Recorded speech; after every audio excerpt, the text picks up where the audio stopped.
আজি ঘোষণা হ'ল উচ্চতৰ মাধ্যমিকৰ চূড়ান্ত পৰীক্ষা ফলাফল। মই বৰ্তমান উপস্থিত আছো দেৰগাঁও 1 নং হাঁহচৰা গাঁৱৰ পৰিস্মিতা হাজৰিকা বাসগৃহত। বোকাৰ পদুম হৈ উজলিছে এইগৰাকী ছাত্ৰী। মই তেখেতৰ মনোভাৱ জানিবলৈ চেষ্টা কৰিম। হয়, তোমাৰ পৰিচয়টো দিবা প্ৰথম। মোৰ নাম পৰিস্মিতা হাজৰিকা। মই দেৰগাঁও কমলদৰা মহাবিদ্যালয়ৰ পৰা হায়াৰ ছেকেণ্ডেৰী ফাইনেল দিছো। হয়, তাত মই 87.2% উত্তীৰ্ণ হৈছো। লেটাৰ মাৰ্কছ 6 পাইছা। কেনেদৰে আগবাঢ়িছিলা পঢ়াৰ ক্ষেত্ৰত? মই প্ৰত্যেক দিনে নিয়মিতভাৱে পঢ়ি গৈছো। দিনে প্ৰায় 6-7 ঘণ্টাকৈ পঢ়িছিলো। হয়, এই ক্ষেত্ৰত কাক ছাৰ বাইদেউসকলক কেনেদৰে ধন্যবাদ দিবা? ছাৰ বাইদেউসকলে মোক বহুত সহায় কৰিছে।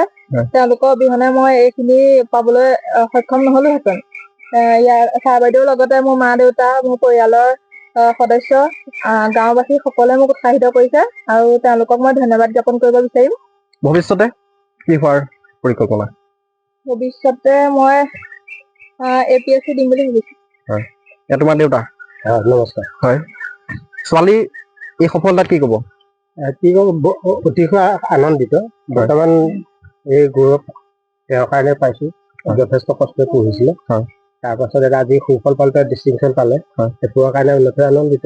আমি জানিব পাৰিছো যে আপুনি টিউচন কৰি ছোৱালীক শিক্ষা দিছিলে। হয়, মই সৰুৰ পৰাই টিউচন কৰি চলি আছো।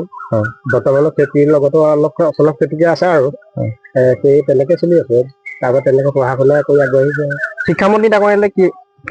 শিক্ষামন্ত্ৰী ডাঙৰীয়ালে বিশেষ ক'বলগীয়া কি বুলি ক'ম, এতিয়া যদি আমাক নিচিনা অঞ্চলৰ ল'ৰা ছোৱালীক কিবা সহায় কৰিব পাৰে, এনেকুৱা অঞ্চলত যে আৰু ল'ৰা ছোৱালী আছে, সেইসকলে জানি শুনি কিবা এটা যদি সহায় সহযোগ তেওঁলোকে কৰে ভাল লাগিব। হয়, আপোনালোকৰ গাঁৱৰে এগৰাকী ছাত্ৰীয়ে সুফল লাভ কৰিছে, কি ক'ব এই ক্ষেত্ৰত? আমি গাঁৱৰ ৰাইজে আনন্দ পাইছো। হয়, কাৰণ বহুত কষ্টৰে তেওঁৰ দেউতা ঘূৰাইছে তেওঁক। আমি সেইকাৰণে আজি মা দেউতাই এটা সুফল পাইছে। হয়, তাতে আমি গাঁওবাসীও আনন্দিত পাইছো। অতি ভিতৰুৱা অঞ্চল।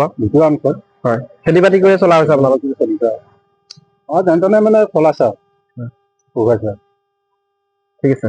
দৰিদ্ৰতা কেতিয়াও শিক্ষাৰ হেঙা হ'ব নোৱাৰে, তাৰ জ্বলন্ত প্ৰমাণ হৈছে পৰিস্মিতা হাজৰিকা। মই এই প্ৰতিবেদনৰ পৰা বিদায় মাগিছো। ধন্যবাদ।